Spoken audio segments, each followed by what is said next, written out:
Eu quero abraçar aqui o Dr. Manuel Furriela, professor, diretor da Universidade FMU, da direção, né? Na verdade, ele é professor de Direito Internacional, Milton. Isso, corrigiu muito bem. Ô doutor, como é que vai, doutor Manuel? Queria que o senhor, com o seu conhecimento mundial de geofísica, qual é o seu comentário, por favor? Essa guerra aí é curta?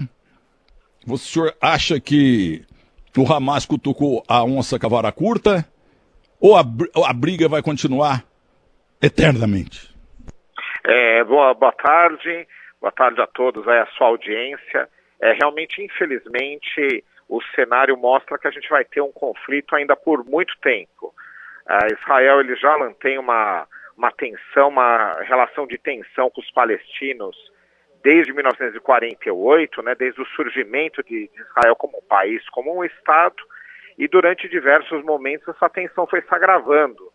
E agora é o cenário, né? Então, se a gente pegar aí os últimos anos, a gente pegar os últimos 20 anos, melhor dizendo, nós temos agora, neste momento, o aspecto de maior tensão nessa relação entre Israel e palestinos. E o Hamas, que é um grupo armado, é um grupo que não aceita nem ao menos a existência de Israel como país, ele entende que tem que se utilizar da força dos ataques terroristas para levar adiante o seu projeto, para entendendo que dessa forma estaria defendendo os palestinos. Então o cenário é muito ruim, já temos aí quase 1.000 mortos nessas últimas horas, e nós temos então um cenário que deve se prolongar com um conflito ainda maior.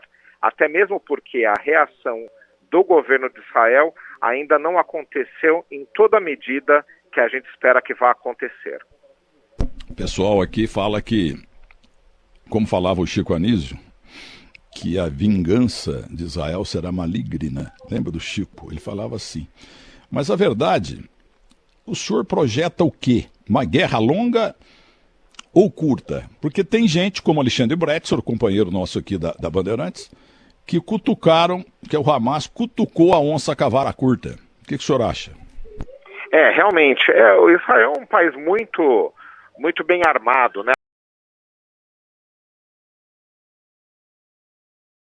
Então é um país muito organizado e que tem uma premissa nas Forças Armadas que vai dar aí uma parte da resposta que a gente precisa para a tua pergunta. Eles entendem que sempre tem que dar uma resposta aos ataques de forma muito mais forte do que o ataque foi. Então não é nem uma resposta proporcional, não, que já seria algo muito grande. É uma resposta numa escala ainda muito maior. Por conta disso que eu acredito que esse conflito, né, esse combate agora entre eles deve se prolongar por bastante tempo, por conta do tamanho da resposta de Israel a um ataque terrorista pelo Hamas, né, que é o grupo terrorista que fica sediado em território palestino, fez nas últimas horas, né? Então deve ser sim um conflito de longa duração. Agora, Dr. Manuel Furriela, se durar muito tempo, eu pergunto, a pergunta é a seguinte, como é que o Estado de Israel, extremamente ligado em qualquer perigo, porque Israel está entre os árabes, né? Entendeu? Então, como é que comeram bola lá o serviço de inteligência deles? Porque o Hamas pegou Israel de calça curta. Pegou sim. Esse é o grande ponto, né? Veja só, se fosse um ataque menor, que a gente sabe que esses grupos às vezes agem de surpresa, a gente até entenderia. Mas veja só para dar alguns dados aí, para a gente mostrar o tamanho do que foi feito.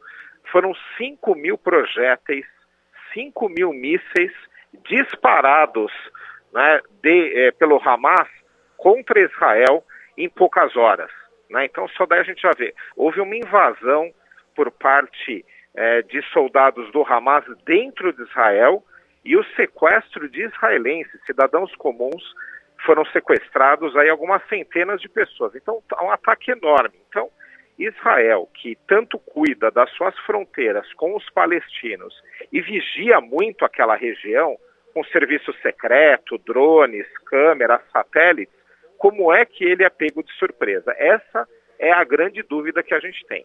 Então, nada justifica um serviço né, de um governo que diz que protege seus cidadãos e vigia os palestinos, ter deixado passar embaixo dos seus olhos um ataque desse tamanho. Realmente é de surpreender e com certeza isso vai ser analisado aí nos próximos momentos, né? A população israelense não vai se conformar com esse tipo de falha dos serviços de proteção.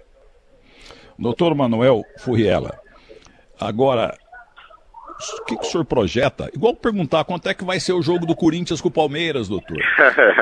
O que o senhor projeta ao final dessa enroscada aí? Bom, há uma chance de, como vai haver uma reação muito forte de Israel, que eles consigam desmobilizar, desmontar a estrutura que o Hamas organizou dentro do território palestino. Então, o melhor cenário que a gente imagina é que possa-se, no futuro, ter uma conversa moderada, né? Já que, né, o Hamas, né, o que representa aí os palestinos, é um grupo que só imagina que através de guerra é que vai resolver a situação. Então, se esse grupo for afastado da ocupação ou da representação dos palestinos, então, de repente, a gente tem uma chance futura de ter uma conversa razoável. Mas, de qualquer forma, agora aí, nas próximas semanas, o que a gente vai ter é uma guerra realmente intensa, um conflito com uma grande quantidade, infelizmente, de pessoas sendo vitimadas, né? Então, no curto prazo aí, o cenário é muito ruim. No longo prazo, talvez, a gente tenha possibilidades melhor aí deles se dialogarem e tentarem resolver isso na paz. Muito bem, doutor. E assistindo uma televisão americana ontem, meu filho Milton Neves Neto, meus filhos falam 4 línguas, eu só falo malemar português. Mas eles, traduzindo, falaram que o armamento de Israel massacra o do Hamas. Aí vai morrer todo mundo, pô. Bomba atômica, não sei o quê, tá louco. Israel é um país muito bem armado, né? Conforme eu falei agora há pouco com vocês aqui. Os equipamentos são muito modernos, forças armadas bem treinadas, homens e mulheres têm que obrigatoriamente prestar o serviço militar, né? Então você tem toda uma estrutura. Do lado do Hamas, você tem um grupo terrorista que é bem armado, mas se a gente comparar arma com arma, equipamento com equipamento, com certeza Israel é muito superior. O único problema é que o Hamas tem a seu favor? Eles têm a seu favor que eles não são um grupo militar, né? Você tem aí um grupo que é terrorista, que pratica qualquer tipo de ato sem pensar 2 vezes. Então eles acabam atacando pessoas que não são militares, civis. Então, mesmo tendo uma força militar de Israel muito maior, imagina como é difícil você combater um grupo terrorista que pode estar em qualquer esquina, né? Então é muito complicado, é muito complexo você combater um inimigo que você não consegue visualizar a todo momento. Acho que essa é a maior vantagem que o Hamas tem. Agora, em termos de equipamento, eu concordo aí com a tua família, com as colocações, não dá para comparar. Israel é um dos países mais bem armados de todo o mundo. Então, só por aí a gente já entende que em questão de armamentos, equipamentos, soldados, eles têm muita superioridade. Agora, a guerra está fervendo, mas recuou o Hamas, Israel está se decidindo lá. O senhor acredita num desfecho rápido ou longo dessa história?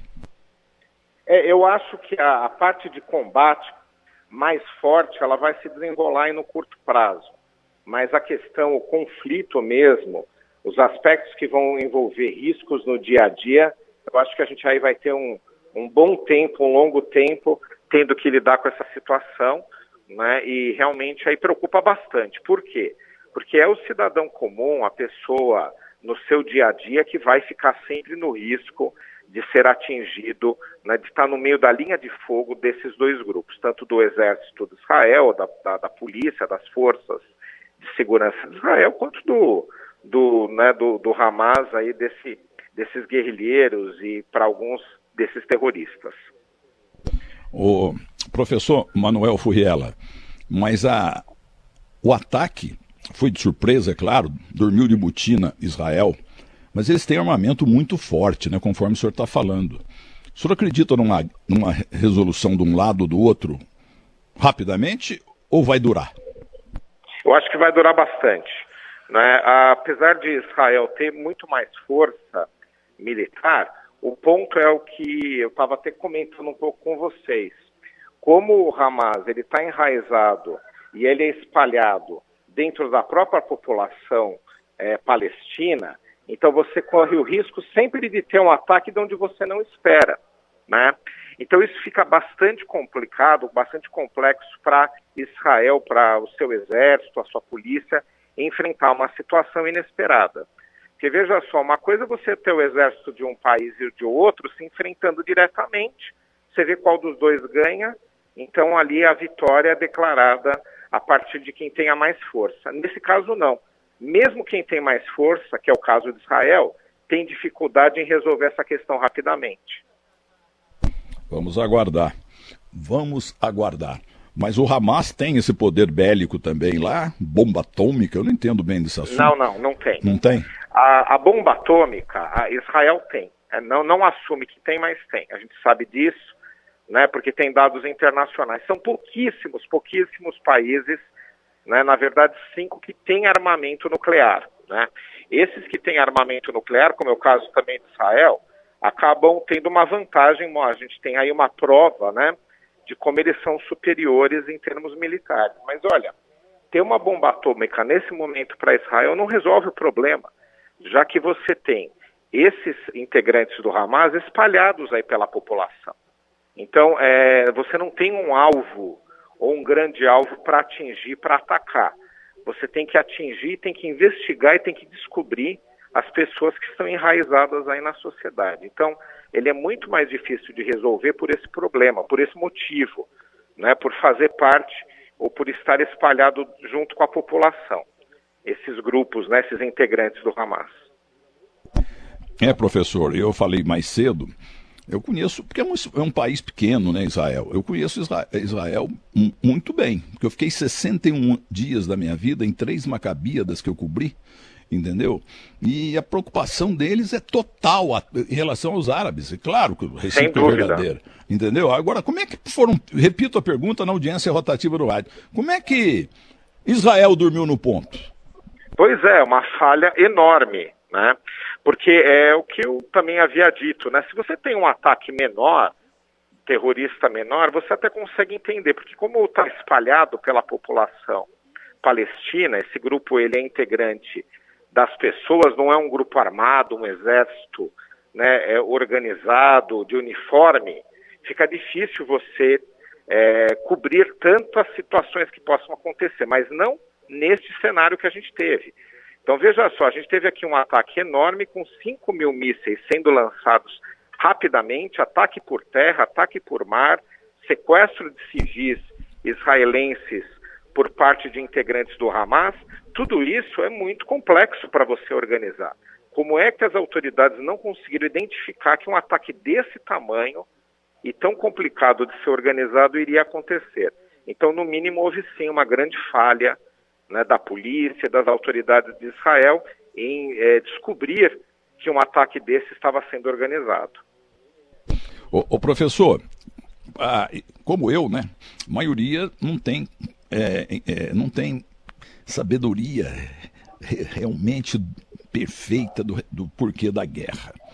O que afinal os árabes querem de Israel e vice-versa?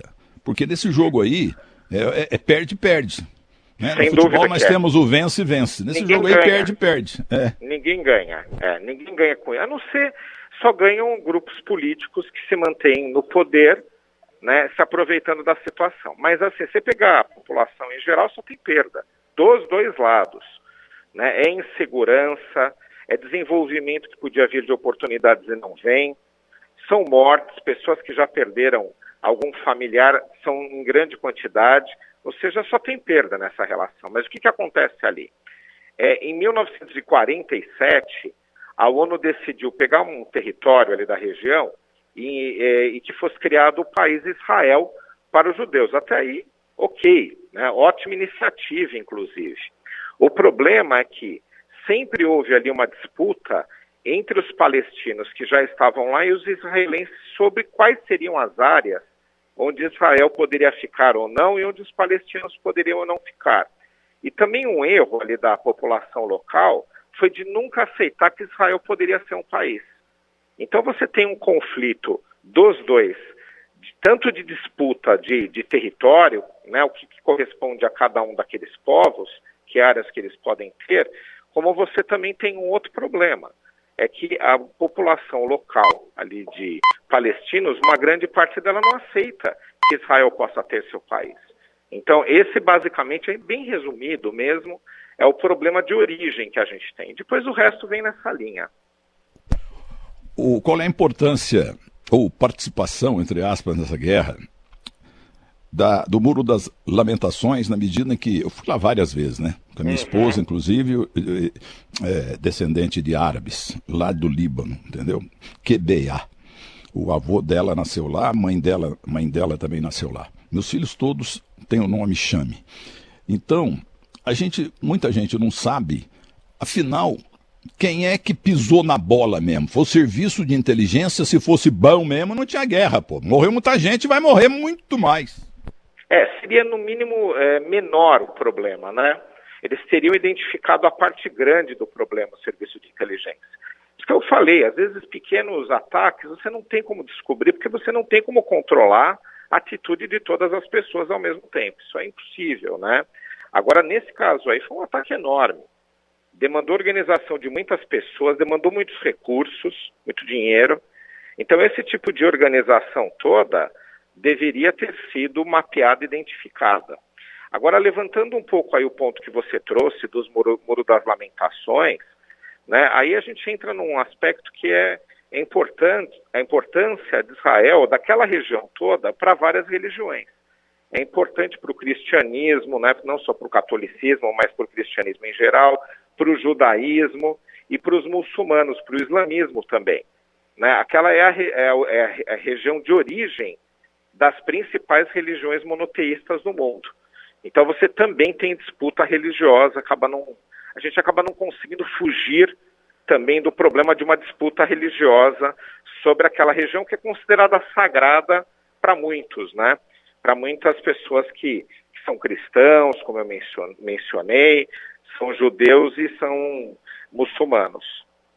Então, lá no Muro das Lamentações, eu fui umas 18 vezes lá, emocionante aquilo. Botei um papelzinho também, viu?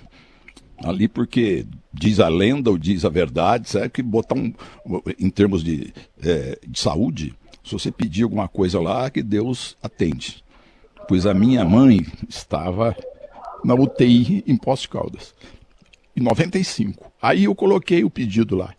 2 dias depois ela sarou, saiu de lá, saiu de Poços.